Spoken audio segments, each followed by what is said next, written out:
Hola, yo soy Clara Badela y les doy la bienvenida al primer video de una serie sobre mujeres olvidadas en la ciencia. El objetivo de esta serie es recordar, rescatar y reconstruir la historia de la ciencia, incluyendo a las mujeres que mayores aportes hicieron y que en muchos casos fueron dejadas de lado, olvidadas o incluso traicionadas.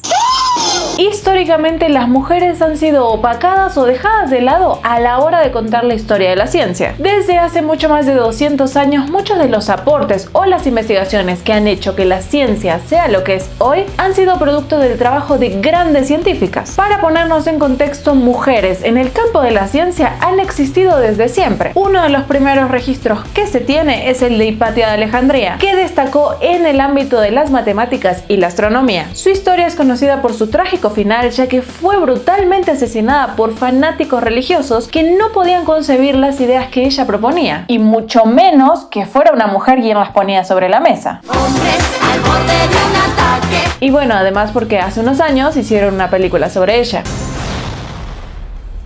El problema es que desde entonces, y estamos hablando del siglo IV después de Cristo hasta hoy, cuando repasamos la historia de la ciencia, ya sea en el ámbito de la biología, las matemáticas, la física, etc., los nombres de mujeres son sumamente escasos o a veces nulos. Acercándonos un poco a la edad medieval, las mujeres ya empezaban a tener acceso a los estudios, sobre todo en los conventos. A las monjas sí se les permitía estudiar y realizar investigaciones, por lo que los conventos fueron un centro de investigación bastante importante. Sin embargo, una vez más, los nombres destacados son muy pocos. Y es que no fue hasta el siglo XIX que las mujeres pudieron entrar en el ámbito académico y medio a la fuerza. Y con entrar a lo académico me refiero a que tuvieran acceso a estudios formales y que viéramos mujeres titularse de diferentes carreras con recurrencia en las universidades. Faculty members, fellow students, family and friends, welcome.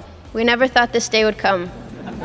Toda esta historia no solo es relevante porque al fin las mujeres tenían acceso a la educación superior, sino porque en los siglos XIX y XX era en las universidades donde podías encontrar los laboratorios donde se llevaba a cabo el trabajo científico. Y por supuesto, si las mujeres no tenían acceso a las universidades, mucho menos al trabajo formal científico, lo cual implicaba, además de participar de la investigación, publicaciones, conferencias, dinero y contactos, lo que obviamente significaba que la única salida para las mujeres era convertirse en supervillanas. Mis amigos me llaman Liv. Mis enemigos me llaman Doc. Para que se den una idea, el movimiento que culminó con la entrada de las mujeres a las universidades comenzó en Estados Unidos alrededor de 1830. Este proceso siguió en Italia, España, Bélgica, Dinamarca, Alemania y Rusia, y llegó a América Latina hacia finales del siglo XIX. Y es que se dice que en términos generales fue el acceso a las universidades a finales del siglo XIX lo que demostró ser la clave para la causa de la mujer, más incluso que el acceso al voto. Las primeras universitarias en Estados Unidos, como ocurrió con la mayoría de los países del mundo, fueron médicas. Los estudios de medicina le permitían a las mujeres un espacio profesional que no representaba la ruptura brusca con la división sexual del trabajo que se sentaban las características biológicas, por lo cual las decisiones de estas jóvenes se movían dentro de una lógica que no rompía del todo con el orden establecido. Y con medicina me refiero a que existían carreras que eran consideradas menores, como obstetricia, odontología y enfermería, que no requerían estudios secundarios previos y a las que se accedía muchas veces solo rindiendo un examen. Estas eran consideradas carreras apropiadas para las mujeres. Y bueno, además porque ser enfermera te permite torturar a Jack Nicholson. If Mr. McMurphy doesn't want to take his medication orally, I'm sure we can arrange that he can have it some other way. Ven, por dejarlas de lado, se vuelven villanas. Las mujeres que pelearon por un lugar en los centros de estudios tuvieron que sortear varias barreras. Primero, para poder entrar a la universidad. Segundo, para poder obtener su título. Y tercero, para poder ejercer profesionalmente, ya que cada una de estas cosas no implicaba necesariamente la otra, como ocurría con los varones. En Europa, las mujeres también empezaron a pelear por su lugar en las universidades. Y en la segunda mitad del siglo XIX empezaron a entrar en algunas ciudades como París y Zúrich. Esto hizo que las mujeres de todo el continente e incluso de América se movilizaran a dichas ciudades buscando estudiar. Otras decidieron pelear desde casa y exigirle a las universidades de sus ciudades que abrieran cupos para ellas. Y tal fue el trabajo de todas estas mujeres que la presión funcionó. En 1875 las mujeres ingresaron a las universidades de Bélgica y Dinamarca. En 1884 a algunos centros universitarios de Alemania y Noruega. Y así durante toda la segunda mitad del siglo XIX, diferentes ciudades fueron aceptando que las mujeres se matricularan en sus universidades. En Inglaterra, sin embargo, aunque algunas universidades ya aceptaban mujeres, las más prestigiosas como Oxford se negaban y la batalla por el acceso a la educación superior llegó a la vía judicial, siendo que todavía en 1927 restringía severamente el número de mujeres que podían ingresar. En España, la primera mujer en matricularse en la Facultad de Medicina de la Universidad de Barcelona fue María Elena Maseras. Para poder hacerlo, tuvo que pedir un permiso especial al rey Amadeo de Saboya, quien se lo concedió en 1871, y María Elena se convirtió en la primera médica de España en 1878. Esto, por supuesto, que le abrió las puertas a muchísimas otras españolas que buscaban estudiar.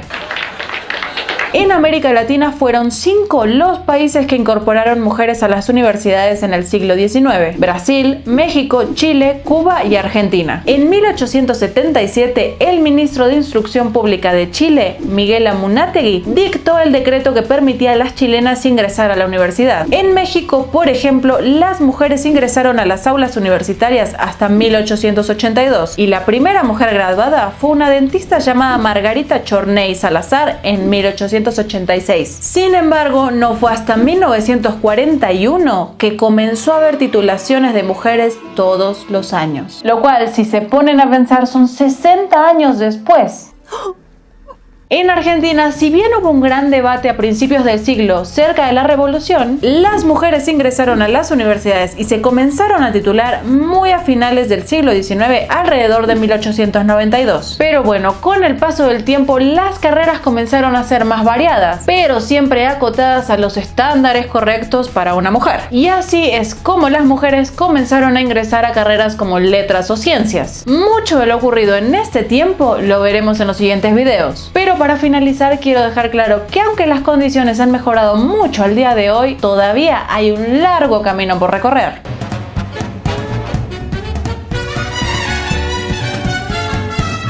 Solo el 3% de los premios Nobel otorgados en ciencia, química, medicina y física han sido para una mujer. A nivel mundial, las mujeres representan solamente el 30% de los investigadores del mundo. Sin embargo, obviamente existen algunos lugares con mejores números que otros. Se sabe que América Latina y el Caribe es la región con el indicador más alto, con un 45%, y Asia la peor, con un 23%. México aún está por debajo del promedio de los países de Latinoamérica, teniendo aproximadamente un 38% de mujeres investigadoras, seguido por Estados Unidos con un 34%. Por su parte, Argentina ha sido el único país del mundo en alcanzar una participación equitativa, con un 51% de investigadoras mujeres. Aunque claro, que el número de participación sea equitativo no significa que las condiciones laborales sean las mismas. Bien se sabe que las dificultades para las mujeres en el mundo laboral se ven afectadas por una gran cantidad de elementos, prejuicios y obstáculos. Y eso sin mencionar que Argentina es un país de tercer mundo donde la ciencia y la tecnología no son prioridades para los gobiernos, el dinero no llega de la manera que quisiéramos para las investigaciones y etcétera, etcétera, etcétera. Pero sin duda es un primer paso positivo. NASA, sir. We do a great deal of the calculating, getting our rockets into space. All three of you? Yes, sir. Yes, officer. NASA? That's something. I had no idea they hired. There are quite a few women working in the space program.